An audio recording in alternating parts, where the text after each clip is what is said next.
La partie qui nous intéresse, c'est le batholite. Le batholite, c'est un massif, le massif de granit de Mortagne qui est ici, cette petite ellipse qu'on retrouve ici agrandie. Et tous nos gisements d'uranium de la région sont liés à ce massif de granit, plutôt sur la bordure. Pourquoi avons-nous cherché ici? Parce qu'on avait fait des découvertes dans le granit du massif central, et là c'est le prolongement de ces roches qui passent sous le seuil du Poitou. Il y a peut-être des gisements importants sous le seuil du Poitou, et ici, et on a cherché ici, et on a trouvé. Alors c'est un granit du Carbonifère, c'est-à-dire de 300 millions d'années. C'est un faciès un peu spécial, on appelle ces roches des granites leucocrates.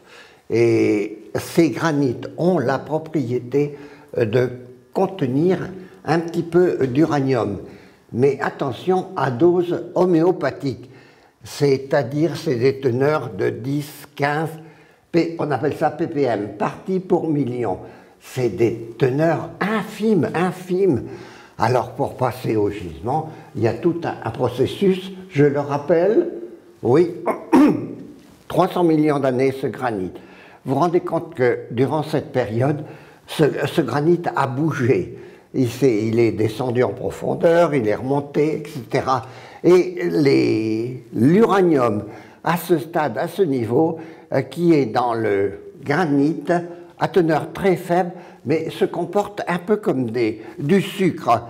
Donc, cela veut dire qu'il est dissous par les eaux, par les liquides, il est dissous et il migre au travers de ce massif.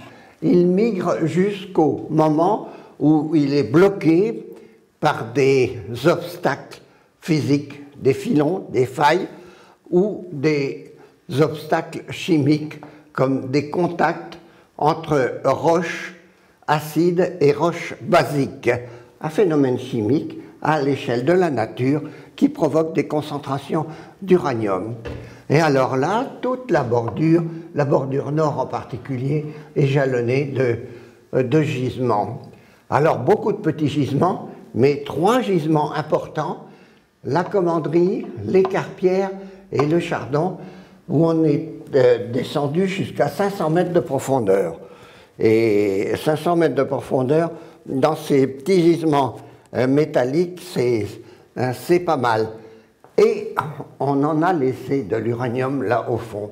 Seulement, remonter le minerai à 500 mètres, ça commençait à coûter très cher, d'autant que, à côté de ça, on avait des gisements au Canada qui étaient 10, 20, 50 fois plus riches que nos gisements. Alors, on pouvait pas, on tenait pas. C'est l'économie de l'uranium qui nous a fait fermer, qui nous a fait sombrer. Alors voilà l'image de la Vendée, fermeture.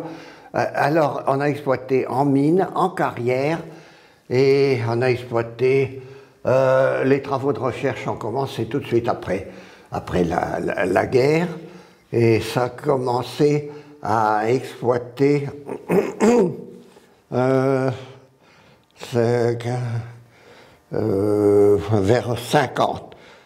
50 et oui, ça a fermé en 92.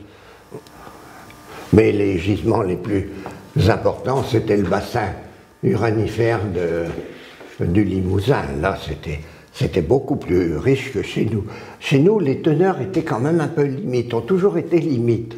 En revanche, dans le Limousin, les teneurs étaient plus confortables. Oui.